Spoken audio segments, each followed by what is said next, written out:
In his legendary Ich bin eine Berliner speech, John F. Kennedy said the following words: "Freedom is indivisible, and when one man is enslaved, all are not free.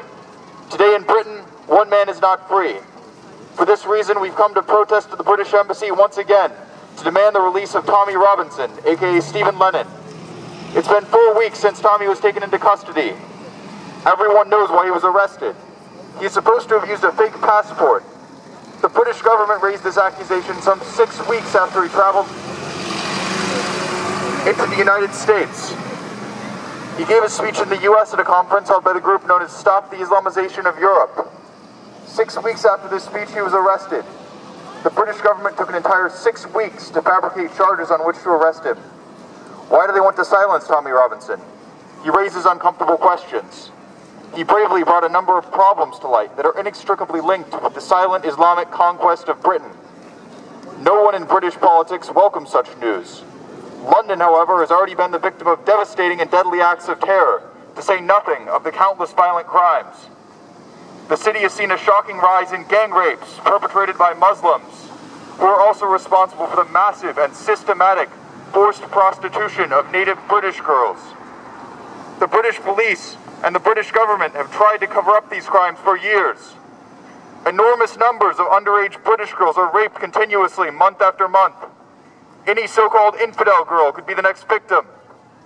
No one makes a move to stop it, and countless rapists are set free after sitting for less than the half of their prison terms, because the prisons are overflowing.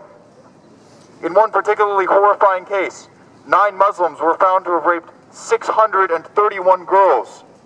The gang raped one 15-year-old girl 60 times in a single day and killed 2 others. The rapist remained at large for several years. This is incomprehensible. This case is nothing but the tip of the iceberg, and the lobby for political correctness in Britain would like nothing better than to simulate the facts of all such cases in their entirety. This atrocity is also taking place in Germany.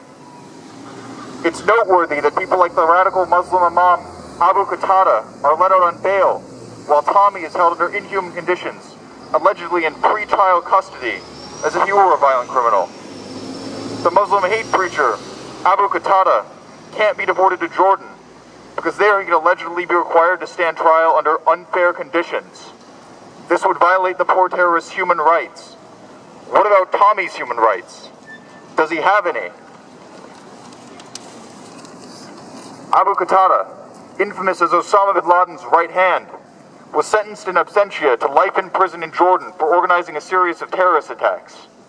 Great Britain gave this terrorist, with the blood of countless innocents on his hands, asylum. The monitor of the Muslim imam, by the way, cost the British taxpayer £5 million. Tommy Robinson dared to call attention to this scandal loudly and repeatedly. The truth hurts the British government so much that they've thrown this brave activist in prison while letting terrorists and rapists run free. What's going on in Great Britain? We'd like to ask the diplomats across the street to kindly help us understand. The government has even gone further and now wants to throw Tommy Robinson into a maximum security prison, where only the most hardened of criminals are locked up, and that for an alleged passport offense that took place some weeks ago. We say to the British government, we don't believe you. We believe that you want to stop the truth about the violence, terror, and crime committed daily by Muslims in Britain from spreading any further.